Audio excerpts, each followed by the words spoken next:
তাদেরকে নিয়ে আমাদের এরকম একটা বাক্স, এটা নির্বাচনী জোট বলি আমরা, নির্বাচনী সমঝোতা, এটা হওয়া খুবই সম্ভব।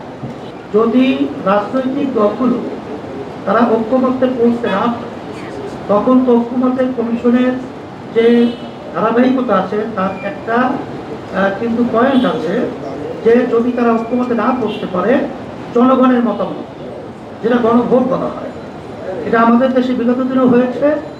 আর এইটাই আমরা চাইতেছি, যদি তারা ঐক্যমত্যে পৌঁছতে না পারে, তখন বর্তমান সরকার হয়তো অধ্যাদেশ জারির মাধ্যমে তারা এটা একটা ব্যবস্থা পথ তৈরি করবে, অথবা গণভোটের মাধ্যমে তারা এটাকে সমাধান করবে। তখন তো কার কোনো চিরকাল থাকবে না, কারণ জনগণের মত হলো এটার দিকেই তো সরকার যেতে হবে। প্রজাতন্ত্রের তো এইটাই সিদ্ধান্ত, আর এইটাই বাস্তব। একমাত্র স্মার্ট সিটি বসুন্ধরা, আধুনিকতায় এক ধাপ এগিয়ে।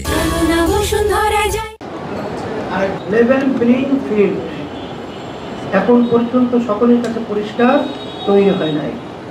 আর বিগত 53 বছরে যে পদ্ধতিতে নির্বাচন হয়েছে জাতীয়, সেই নির্বাচন প্রশ্নবিদ্ধ।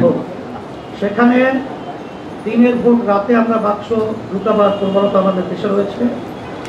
এক কথায় সে নির্বাচনগুলো প্রশ্নবিদ্ধ। আমরা চাইছি যে এমন একটা নির্বাচন পদ্ধতি হোক, যেই নির্বাচন পদ্ধতির মাধ্যমে প্রতিটা ভোটারের মূল্যায়ন হবে, জাতীয় সরকার তৈরি হবে, ফ্যাসিস্ট সরকার তৈরি হওয়ার মতো প্রবণতা বন্ধ হবে। এজন্যই মূলত আমরা নির্বাচন পদ্ধতি এটা আমরা চেয়েছি।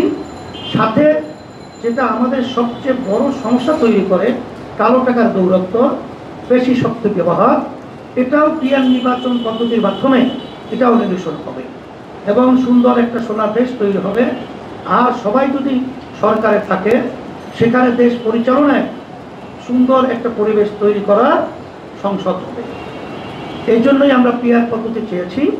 এখানে বিএনপি না চাওয়ার পিছনে আমরা যেটা আগে পরে উল্লেখ করেছি, এটা তাদের অনেকটাই স্বার্থ মিশ্রিত রয়েছে।